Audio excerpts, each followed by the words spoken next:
Good evening, I'm Mike Dunstan. 55 years ago, 600 civil rights heroes and sheroes planned a 54-mile march from Selma to Montgomery. The Alabama march was to demand voting rights for African Americans in the South.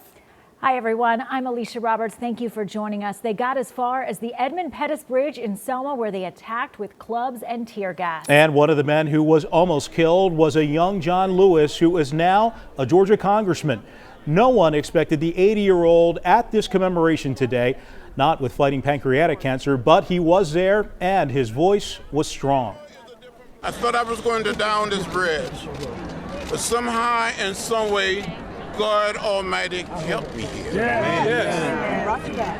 We cannot give up now. No. We cannot give in. No. We must keep the faith. Yes. Keep our eyes on the prize. We must go out and vote like we never, ever voted before. And less than 5 months later, the Voting Rights Act became law. New tonight, some big surprises in Selma. The annual march honoring Bloody Sunday marked a snub for a Democratic presidential candidate. Another dropped out of the race, and a warm welcome for the heart and soul of the Voting Rights Act that no one expected to show up. CBS 46's Shon Gables joins us now live from Selma from a caravan of buses returning from the trip. Shon? Alicia, Mike, it has been a long day. We are tired. Look at these faces. I mean, we have been at it since 6:30 this morning. We are en route back to Atlanta, but we've learned a valuable lesson come this Super Tuesday. You guys ready? Yeah, what we gonna do? Vote! What we gonna do? Vote! What we gonna do? Vote! What we gonna do? Vote! What we gonna do? Vote! Let the women say, everybody's happy. When they come over the bridge, you're going to see thousands of people just coming across the bridge, and everybody is just in unity. So wonderful. The annual trek to Selma, anything but typical this year. Change that name! John Lewis! Change that name! John Lewis! 55 years after state troopers savagely attacked Congressman John Lewis, and 600 marchers making their way peacefully across the Edmund Pettus Bridge. He is a mighty civil rights leader, and he fought hard to make sure that we had the right to vote.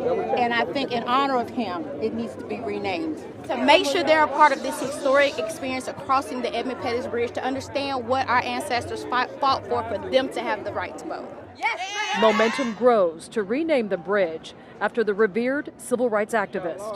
But God is good, so this means a lot. And we have to stand behind people who are doing the right thing. Awesome experience. Wouldn't pass it up. The crowd. This is unbelievable. Thousands squeezed onto the bridge to honor what's appropriately called Bloody Sunday, a pilgrimage that falls 2 days shy of Super Tuesday this year. Marchers believe it's the likely reason for several surprise appearances. I'm with CBS 46. You had a great turnout in South Carolina. Got a great Maryland. Okay, every single Democratic candidate running for president showed up in Selma today, except for Bernie Sanders. Mike Bloomberg, he took a huge hit to the ego while addressing members in church today. Some stood up and turned their backs to him. Pete Buttigieg announced he was dropping out of the race.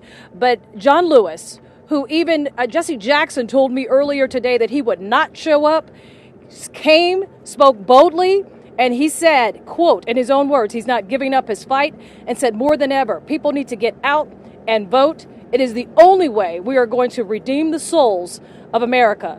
I think it's a lesson that all of us got, even though we're tired. This trip was not just a pilgrimage.